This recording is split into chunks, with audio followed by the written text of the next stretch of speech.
Few names in history inspire as much admiration and controversy as Napoleon Bonaparte, a man who rose from humble beginnings to become one of the greatest military strategists and rulers of all time. But what led to his rise and his ultimate fall? This is the story of Napoleon Bonaparte. Napoleon Bonaparte was born on August 15, 1769, on the island of Corsica, just a year after France had acquired it from the Republic of Genoa. His family belonged to minor nobility, but they were not wealthy. At the age of 9, Napoleon was sent to France to study at a military academy. He was an outsider, mocked for his Corsican accent and humble origins, but he was determined to prove himself. Excelling in mathematics and military strategy, Napoleon graduated from the École Militaire in Paris in 1785, becoming a second lieutenant in the French artillery. But it was not until the French Revolution broke out in 1789 that he found his true opportunity to rise.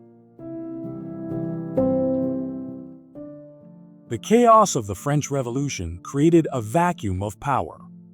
Napoleon's moment arrived in 1793 when he played a crucial role in recapturing the city of Toulon from royalist forces.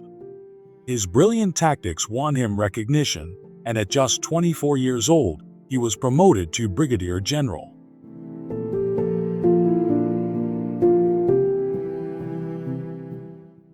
In 1795, when a royalist uprising threatened the government in Paris, Napoleon crushed the rebellion with what he called a whiff of grapeshot, a ruthless display of artillery fire. This earned him the trust of the revolutionary government, and he was soon given command of the French army of Italy.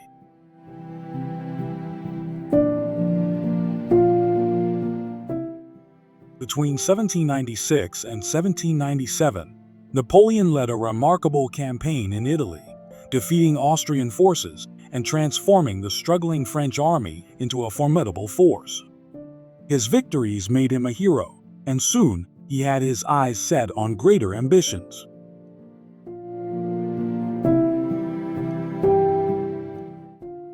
In 1798, Napoleon launched an ambitious campaign in Egypt, aiming to cut off British trade routes.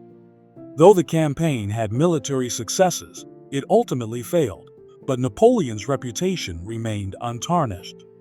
By 1799, France was in turmoil again, and Napoleon seized the opportunity to return.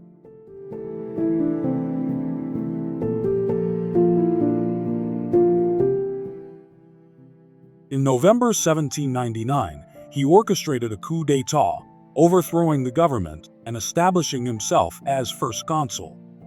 Within 5 years, his power became absolute. In 1804, Napoleon declared himself Emperor of France in a grand coronation ceremony, even taking the crown from the Pope's hands to place it on his own head, a symbolic act that showed he owed his power to no one but himself.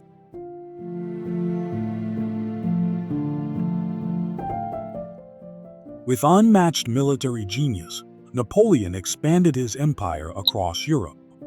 His most famous victory came in 1805 at the Battle of Austerlitz, where he crushed the combined Russian and Austrian armies. By 1810, Napoleon controlled much of continental Europe, forcing even powerful nations like Prussia and Austria to bow to his rule. Beyond war, Napoleon reshaped France with reforms that still influence the world today. The Napoleonic Code modernized legal systems, education improved, and the economy strengthened. But with power came arrogance and enemies.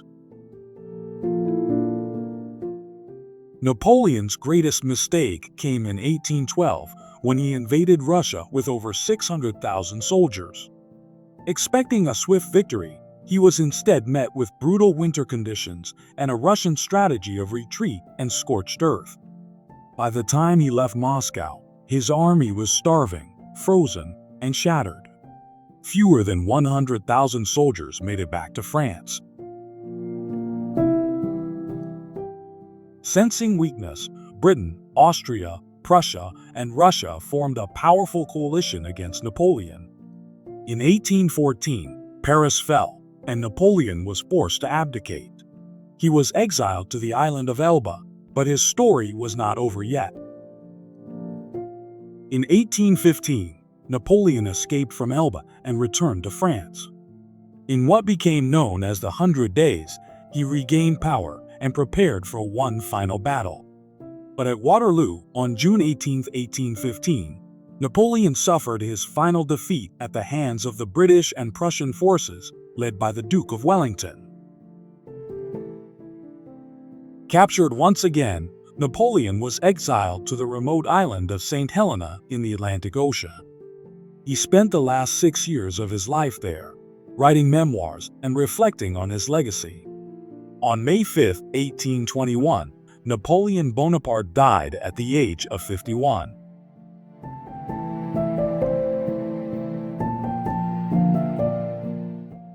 But even in death, his influence lived on.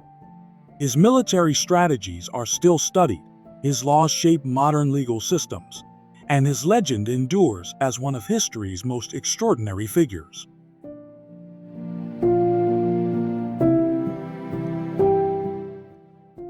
From a young Corsican outsider to the ruler of Europe, Napoleon Bonaparte's story is one of ambition, brilliance, and downfall. He changed the course of history forever. But was he a hero or a tyrant? That is for history to decide.